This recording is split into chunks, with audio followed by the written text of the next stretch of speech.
और बंगाल में बीजेपी को मिली हार से जहां एक तरफ बीजेपी निराशा है, तो वहीं विरोधी दल इसे लेकर बीजेपी पर तंज कस रहे हैं। आरजेडी के राष्ट्रीय प्रवक्ता मृत्युंजय तिवारी ने इसे लेकर क्या कुछ कहा, आइए जानते हैं।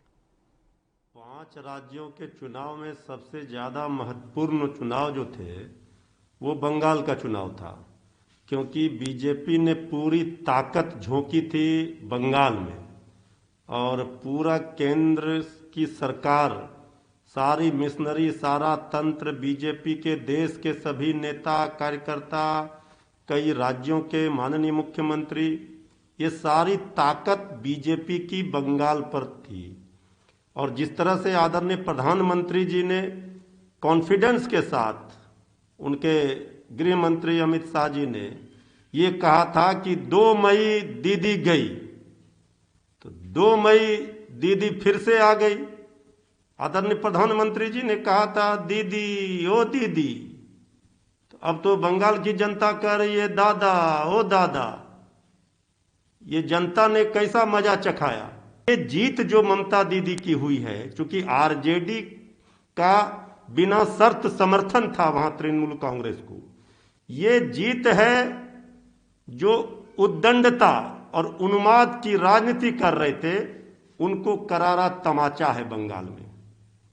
और सिर्फ सत्ता के भूखे जो लोग अपने धर्म के नाम पर, जाति के नाम पर इस तरह की उन्माद की राजनीति करके एन केन प्रकारेण सत्ता हासिल करना चाहते हैं, उनको अब ये समझ में आ गई होगी कि जनता जनार्दन लोकतंत्र में मालिक है और जिसे अर्श पर पहुंचाती है उसे फर्श पर पहुंचा। आदरणीय प्रधानमंत्री जी ने जिस तरह की भाषा का प्रयोग एक मुख्यमंत्री के लिए, ममता दीदी के लिए किया, शायद ही इतिहास में कभी किसी को याद होगा कि कोई देश का माननीय प्रधानमंत्री किसी राज्य के चुनाव में इतना समय दे रहा हो और इस तरह की भाषा का प्रयोग कर रहा हो।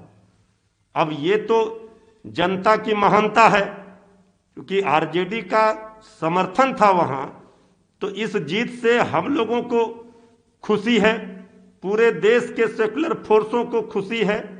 और जो बात दीदी ने कही थी खेला होवे, तो जनता ने तो खेला बीजेपी का कर दिया। सर बिहार पर भी पड़ेगा, क्योंकि बिहार में जनादेश मिला था महागठबंधन को तेजस्वी यादव जी की सरकार बनाने के लिए, लेकिन चुनाव आयोग ने फैसला सुनाया, जनता ने जनादेश दिया था।